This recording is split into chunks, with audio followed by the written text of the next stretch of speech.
old age, struggling with disease, forgetting things and losing power.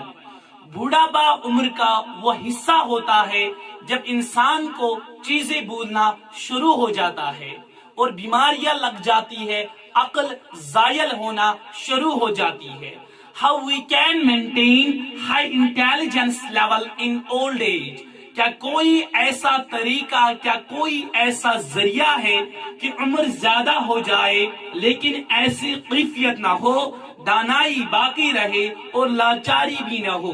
اسے ارذل العمر کہا جاتا ہے. اور وہ طریقہ کیا ہے؟ ساتھ رہیے گا، میں بھی آپ سے عرض کرتا ہوں. وہ کون سا ملک ہے پورے دنیا میں جہاں سب سے زیادہ عمر والے افراد پائے جاتے ہیں؟ یقینی طور پر آپ کا جواب یہی آئے گا.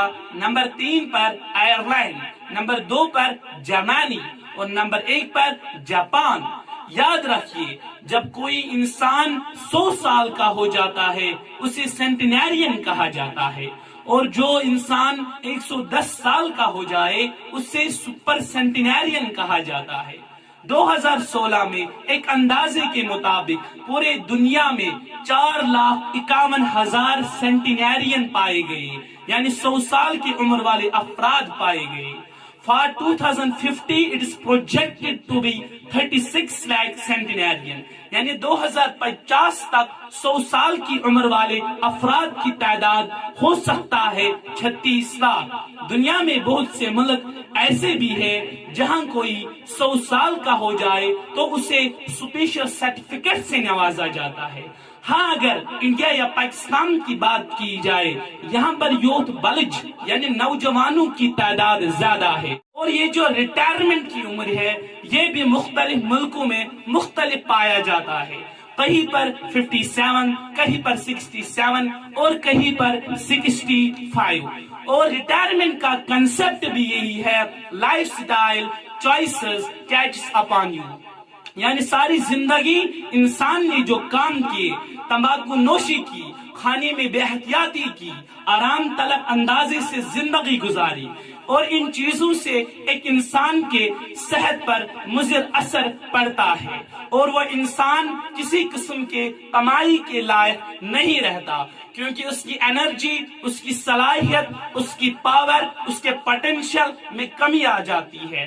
اور جب ریٹائرمنٹ ہو جاتی ہے تو پینشن ملتا ہے. پینشن لیٹن زبان کا لفظ ہے اور اس کا مطلب ہوتا ہے پیمنٹ.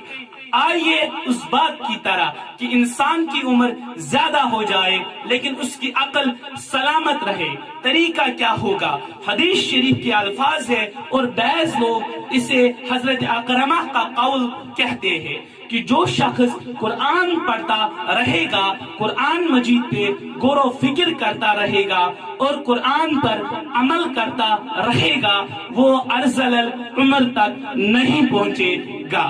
تاریخ انسان کو اگر پڑھے تو ہمیں بڑے عجیب عجیب سلوک ملتے ہیں جو بوڑھے افراد سے کیے جاتے تھے. کوئی شخص بوڑھا ہو جاتا تھا تو اسے جنگل میں آ کے چھوڑ دیا جاتا تھا، اور کئی بوڑھے افراد مل کر کسی جگہ جمع ہو کر جاتے تھے پھر کسی جگہ اور خودکشی کر لیا کرتے تھے. لیکن ہمارا پیارا دین اسلام ہمیں یہ سکھاتا ہے کہ بڑے عمر والے افراد کے ساتھ عزت و احترام سے پیش آئے.